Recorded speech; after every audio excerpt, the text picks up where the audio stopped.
청년 여러분 잘 지내고 있나요? 어, 코로나19 확진자가 분산해서 계속 늘어나면서 2주 연속 온라인 예배로 드리게 되는 상황인데요. 우리 영상을 통해서 우리 청년들과 함께 말씀을 계속해서 나눴으면 좋겠다라는 생각이 있어서 이렇게 영상을 촬영하게 되었습니다. 저희가 구원의 확신 이렇게 화면에서 보여지는 대로 구원의 확신이라는 책을 가지고 저희가 2주 정도 말씀을 나누었었는데 오늘은 계속해서 이어서 우리 두 번째 장 하나님은 우리가 확신하기를 원하시는가 라는 이 두 번째 장의 제목을 가지고 함께 말씀을 좀 나누어 보려고 하는데요. 예수님께서 십자가에 달려 돌아가시기 전에 제자들에게 세 가지 비유의 말씀을 전하셨습니다. 이 세 가지 비유를 통해서 예수님께서 제자들을 얼마나 사랑하셨고 얼마나 헌신하셨는지 그 말씀을 통해서 제자들이 그 예수님의 사랑과 또 헌신을 마음에 확신하기를 원하셨다라는 것이죠. 그래서 그 확신을 가지고 제자들이 이후에 하나님 나라를 위해서 또 사명을 감당하는 그런 제자들로 서기를 원하시는 마음에 예수님께서 죽음을 앞두시고 이 세 가지 비유의 말씀을 사용하셨습니다. 그래서 오늘은 간단하게 이 세 가지 비유의 말씀이 어떤 것인지를 살펴보고 이 말씀을 통해서 우리 청년들도 제자들과 마찬가지로 예수님의 사랑 또 예수님의 헌신을 확신하는 그런 시간이 되면 좋겠습니다. 그래서 첫 번째 말씀인데요. 우리 있는 자리에서 한번 같이 읽어보도록 하겠습니다. 제목은 그의 사랑하는 자녀라는 제목이고요. 말씀을 한번 읽어볼게요. 내가 너희를 고아와 같이 버려두지 아니하고 너희에게로 오리라. 요한복음 14장 18절의 말씀입니다.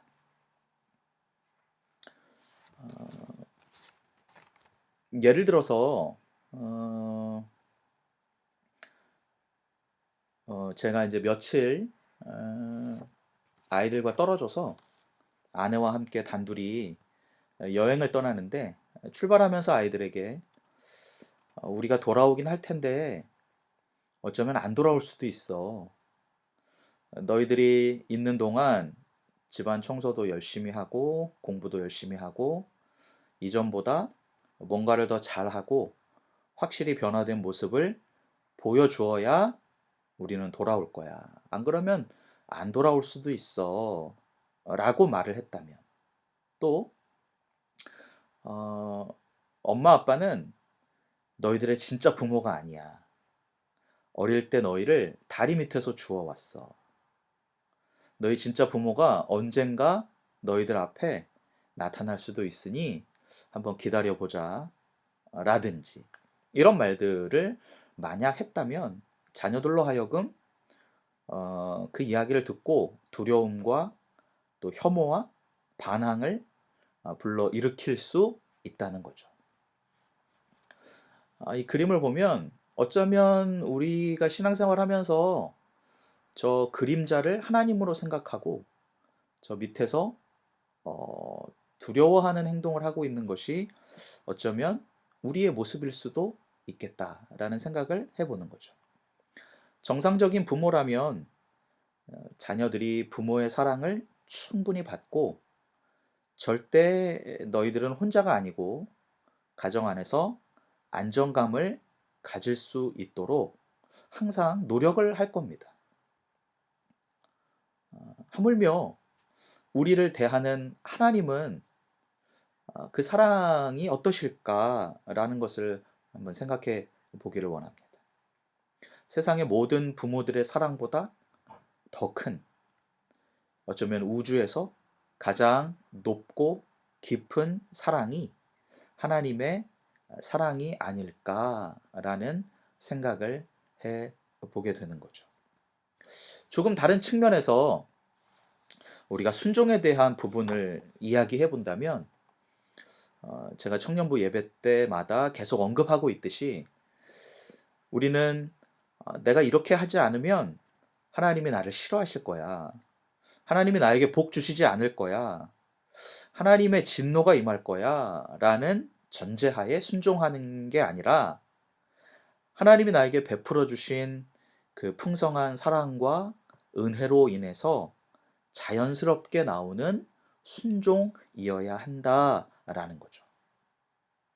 두려움에 기초한 순종은 우리의 신앙생활과 그 안에서 행하는 사역들을 금방 지치게 하고 오히려 하나님에 대한 반항을 불러 일으킬 수 있다라고 하는 거죠. 그래서 먼저 우리가 하나님의 그 깊은 사랑을 충분히 체험하고 확신한 상태를 지속적으로 유지하는 것이 무엇보다도 중요하다라고 하는 거죠. 그래서 예수님은 아까도 이야기했던 것처럼 이 말씀을 해 주시고 있는 거죠. 내가 너희를 고아와 같이 버려두지 아니할 것이다 라고 말이죠. 또한 예수님은 이런 말씀도 우리에게 하셨습니다. 아버지께서 나를 사랑하신 것 같이 나도 너희를 사랑하였으니. 요한복음 15장 9절의 말씀이죠. 완전하신 하나님이 완전하신 예수님을 향해 품어주셨던 것과 같이 동일한 사랑이 예수님께서 지금 우리를 위해 품고 계시는 사랑이라는 것이죠. 우리가 여기서 반드시 기억해야 할 것은, 하나님이 예수님을 버리시지 않으셨던 것처럼 예수님도 우리를 끝까지 붙드실 것을 확신하는 믿음, 그 믿음을 소유하는 게 중요하다라고 하는 것이죠. 그래서 이 말씀들을 통해서 예수님이 우리를 정말 사랑하시고 우리를 끝까지 붙드실 것이다 라는 것을 기억하며 그 사랑에 반응하는 우리 믿음의 청년들이 될 수 있기를 주님의 이름으로 간절히 축원드립니다. 두 번째 비유의 말씀은 제목이요, 그의 정혼자입니다. 말씀을 한번 읽어보면요, 너희는 마음에 근심하지 말라. 하나님을 믿으니 또 나를 믿으라. 내 아버지 집에 거할 곳이 많도다. 그렇지 않으면 너희에게 일렀으리라. 내가 너희를 위하여 거처를 예비하러 가노니, 가서 너희를 위하여 거처를 예비하면 내가 다시 와서 너희를 내게로 영접하여 나 있는 곳에 너희도 있게 하리라. 요한복음 14장 1절에서 3절까지의 말씀입니다. 여러분, 이 말씀에는 어떤 배경이 있는가 하면, 유대인들의 혼인과 관련된 심상, 그림들이 담겨져 있다라고 하는 거예요. 예수님 시대의 결혼 풍습을 잠깐 언급하면, 결혼하려고 하는 그 신랑 될 사람이 자기가 사랑하는 여인의 집에 찾아가서 잔치를 베풀어 줍니다. 그리고 그녀에게 청혼을 하게 되죠. 그녀가 청혼을 받아들이게 되면 그는 자신의 아버지의 집으로 다시 돌아와서 그 가족의 거주 공간에 부속된 방을 짓기 시작한다는 거예요. 그래서 그 예비 부부의 거처가 완성이 되면 그는 그녀를 데리러 다시 그녀의 집으로 돌아간다는 거죠. 방을 지으러 떠나기 전 그는 자신이 꼭 돌아올 것을 신부에게 약속했을 것입니다. 그 약속이 확실하지 않다든지 또 그 약속을 하지 않고 갔다면 그 신부는 확신을 갖지 못하고 또 다른 계획을 실행할 수도 있었겠죠. 그래서 집으로 돌아가는 그는 그녀가 걱정하기를 원하지 않았을 것이고, 기다리는 동안 신부가 확신을 가질 수 있도록 최대한 노력했을 거예요.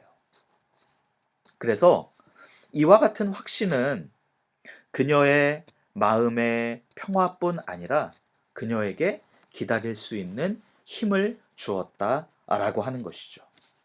예수님은 자신이 사랑하시는 우리에게도 동일한 확신을 주신다는 거예요. 예수님이 우리에게 혼인의 언어로 말씀하시는 것은 우리가 신랑을 기다리는 신부의 확신을 갖도록 하기 위함이다 라고 하는 것이죠. 우리가 이 땅 어쩌면 너무나 힘든 이 세상을 살아가면서 견디고 인내하고 또 끝까지 버틸 수 있는 것은 신랑 되신 예수님께서 반드시 우리에게 다시 오셔서 우리에게 영원한 하나님의 나라를 허락해 주실 것을 우리가 확신하고 있기 때문이죠. 예수님은 이 시간 우리 청년들이 다시 오실 예수님에 대한, 그 신랑 되신 예수님에 대한 확신을 갖고 우리가 이 땅을 인내하며 살아가기를 원하신다라고 하는 거죠. 마지막으로 세 번째 말씀의 제목을 그의 친구라고 정해 보았습니다. 말씀을 한번 읽어보면요. 이제부터는 너희를 종이라 하지 아니하리니 종은 주인이 하는 것을 알지 못함이라. 너희를 친구라 하였노니 내가 내 아버지께 들은 것을 다 너희에게 알게 하였음이라. 요한복음 15장 15절에서 말씀하고 있습니다. 여러분, 우정의 가장 위대한 양상은 보증과 신뢰에서 오는 안정감일 것입니다. 물론 요즘 세상에서 친구 사이의 우정의 신뢰에 금이 가는,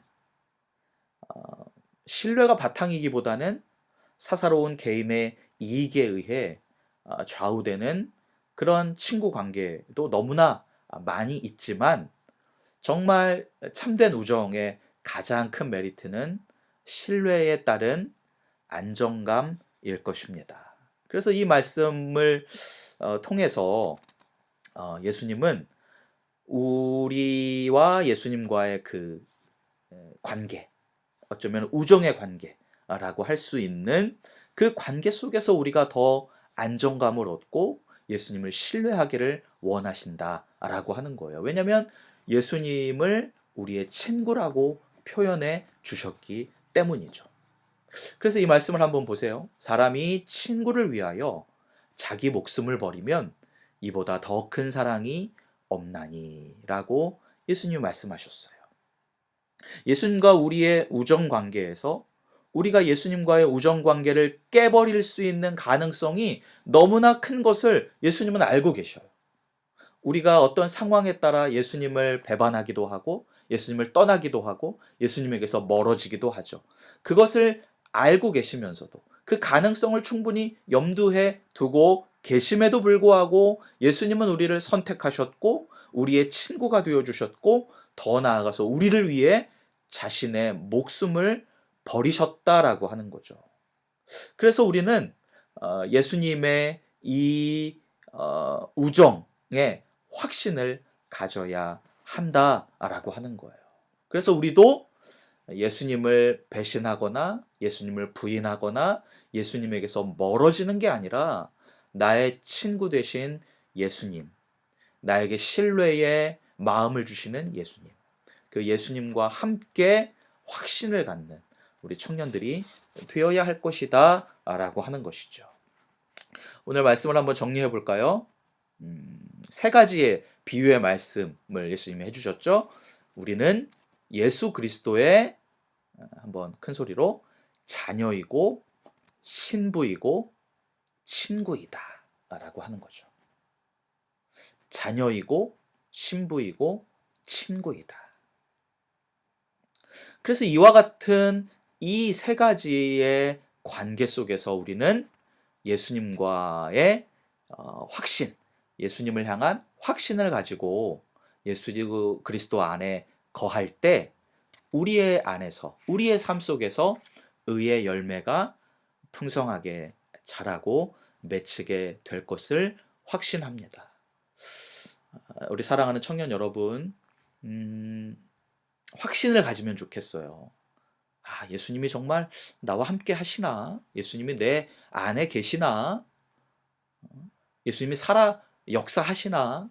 라고 매일매일 상황에 흔들리면서 불안해하고 두려워하는 것이 아니라 예수님은 나의 아버지가 되시고 예수님은 나의 신랑이 되시고 예수님은 나의 친구가 되신다.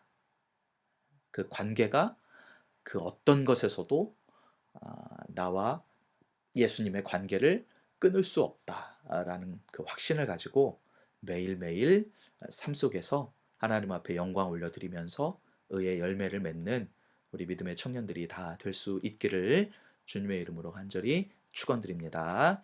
목사님이 잠깐 기도하겠습니다.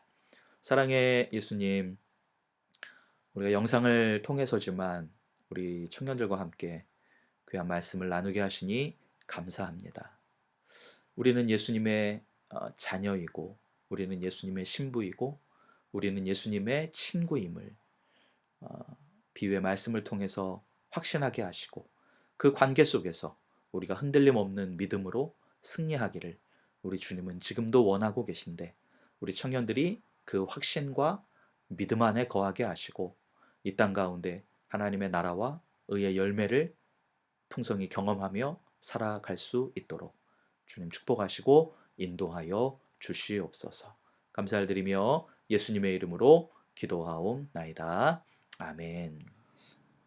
우리 청년들에게 광고 한 가지만 하려고 하는데 청년부에서 얼마 전에 우리 청년들과 함께 2021년도 책을 좀 읽으면 좋겠다 싶어서 12권의 책을 구입해서 청년부실 책장에 비치해 두었습니다.